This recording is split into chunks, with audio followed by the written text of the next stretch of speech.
Hello everyone, myself I am Dr. Violet, and today I am going to discuss about some of the important previous year question papers from the unit 7, that is the topic will be cardiovascular system. Now first let us understand what type of questions are asked in cardiovascular system. So usually if you scan through the previous year question papers, you will see that mostly questions are statement based questions where maybe they'll ask you to select the correct statements, or they might ask you even to select the incorrect statements. Okay, so that is one of the most often type of questions that are asked from cardiovascular system. Then many a times they've even asked graph based questions. So graph based questions, they can be either from cardiac cycle, okay, or it can even from ECG, right? They can ask about the action potential graphs. They have asked. So these are some of the topics from where the graph based questions are asked. Then they do ask diagram based questions, but yes, it is rarely they ask, but yes, they have asked. There might be a figure related to the various pressure curves, okay, and the valves that open and close. So in this way you need to know, so they had given the exactly same diagram that is there in the textbook, and they had removed these valves, okay, the labeling, and then you had to find out which is the correct label.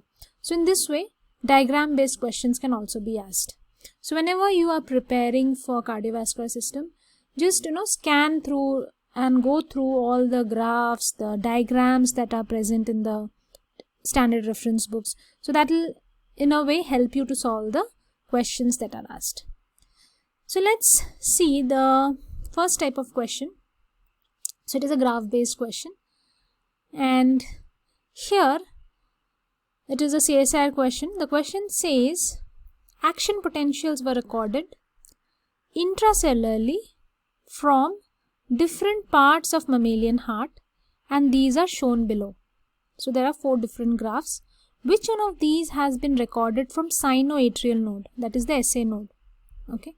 Now for this you need to know about the action potential graphs that is generated by the SA node. So I will first tell you all what is the right answer for this question. So the right answer over here is option 2. Okay. So let us see this graph. So you can see this is the graph that is for the pacemaker potentials that is generated by the SA node. SA node has a resting membrane potential of minus 60 millivolt. Okay, and it depolarizes. It reaches a threshold of around minus 40, and then it gives rise to this action potential peak. Okay, so this is the graph that is for the, you can see the values minus 60 and then around plus 20. So this is action potential. It reaches a threshold. Okay, so this is the graph for SA node action potential. Okay, not the other ones. The other ones mostly it resembles for the action potential for the working fibers. Okay, that is the contractile fibers, or you can say the muscle fibers of atria and the ventricles. So here you can see SA node. Okay, it generates the action potentials. So these purple arrows are the action potentials that will go towards the atria. Atria will contract, blood will move from atria to ventricles. And same time it moves from SA node to AV node, then to bundle of His, right and left bundle branches, and finally to Purkinje fibers. So when it reaches the Purkinje fibers, so that time the ventricles will contract. Now let's see the next question. It is a statement based question. So the pacemaker cells of SA node are inhibited by the stimulation of vagus nerve. The probable mechanisms of this inhibition are stated as follows. A. The acetylcholine regulated potassium channels are activated. B. The outward potassium causes hyperpolarization of pacemaker cells. C. The inward funny current of pacemaker potential is increased. D. The increased intracellular cyclic AMP induced by activation of M2 muscarinic receptors slows the opening of calcium channels. So here we have to select the correct statements. Okay. So now as it is written, the vagus nerve means the parasympathetic division gets activated. Okay. So when parasympathetic division gets activated, what happens? The heartbeat decreases, right? The contractions are decreased. So that time the acetylcholine regulated potassium channels, definitely they get activated. Okay, so A is correct. The outward potassium causes hyperpolarization of pacemaker cells. So that is also correct, because here the contractions are decreasing, so there will be hyperpolarization, not depolarization. So B is also correct. So here the third statement, it's saying the inward funny current of pacemaker potential is increased. Now because depolarization is not occurring, so it will not be increased, it will be decreased. So that is why this is incorrect. Okay. And the fourth statement, the increased intracellular cyclic AMP induced by activation of M2 muscarinic receptors slows the opening of calcium channel. Now let me tell you something about cyclic AMP. Okay, cyclic AMP, so the activity of these F channels or funny channels will increase when this cyclic AMP levels are high. Okay, so when that will happen, that is only during the sympathetic division. Okay, and this cyclic AMP levels will be decreased. Okay, so it will not be increased, the cyclic AMP levels will be decreased when there is vagal stimulation, that is the parasympathetic division stimulation. Okay, so that is why D is again incorrect. So the right answer will be A and B, that is option 3.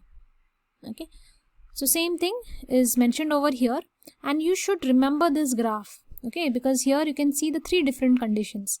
So this is the graph for normal condition, this is the graph for sympathetic division, and this is the graph for parasympathetic division, that is the vagal, what we saw now when there is vagal activation. Okay, so it releases acetylcholine that binds to muscarinic receptors, it decreases the pacemaker rate. So that is during parasympathetic activation. So the slope, you can see this slope is decreasing. Okay, and currents by potassium is increasing and funny currents is decreasing, as well as calcium currents are decreasing. These changes decrease the slope. Okay, so that is why the time that is needed to reach this threshold value, so you can see that time will also increase, right? So vagal activity hyperpolarizes the pacemaker cell, which contributes to the longer time to reach the threshold voltage, right? So the right answer, students, over here it is option 3, and you can also go through this conditions when sympathetic division gets activated. So you can see the the slope. So what is happening? The slope value is increasing. Okay, time is decreasing, right? So you should go through this graph carefully. And next time if they ask about the sympathetic division activation, so you know what happens during sympathetic division activation and what happens during parasympathetic division activation. Yes. Now coming to this question, this is a diagram based question. So you can see this diagram is taken from Tortora, that is Principles for Animal Physiology by Tortora. So same exact diagram is given, just that they have removed these labels. Okay, and you have to find it out, match it and find the correct one over here. So it says the changes in left atrial, left ventricular and aortic pressure in a cardiac cycle are shown below in the figure.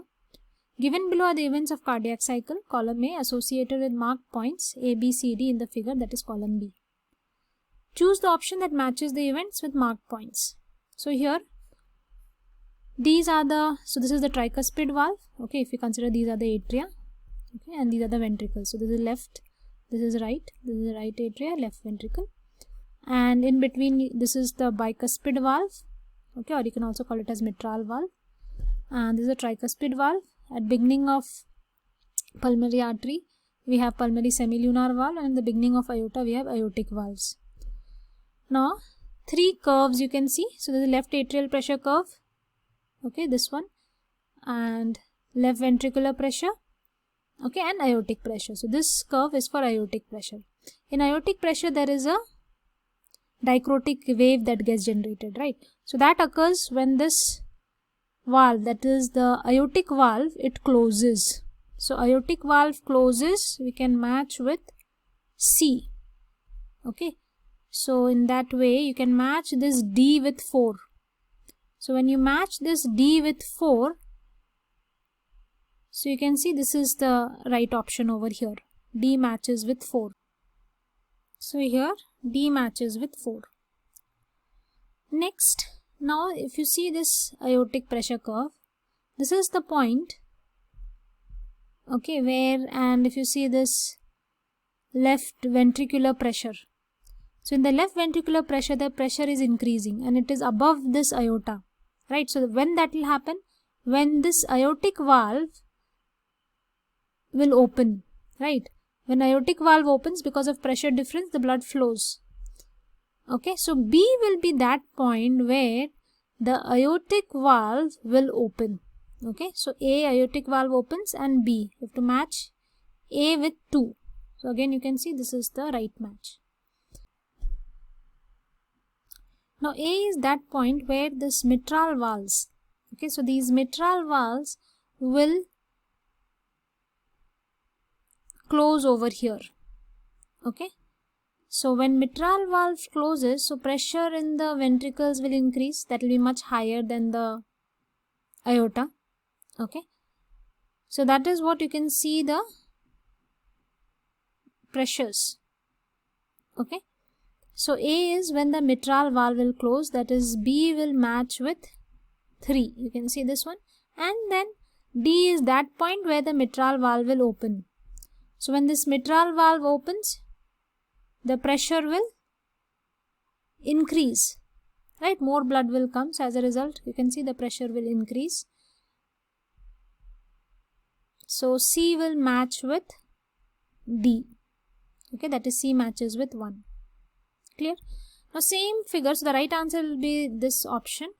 Now same figure if you see in Tortora, so you can see this is the aortic valve closes, aortic valve opens. This is the bicuspid valve that is closing. Okay, so this curve is for left atrial pressure, right? The green curve. So this one is for the left atrial pressure.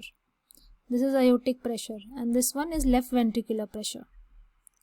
So same thing, you can see the same figure they have given, just that these labelings they have removed. Okay, so that is why it is very important to go through each and every figures as well. So that was all for today. Thank you everyone.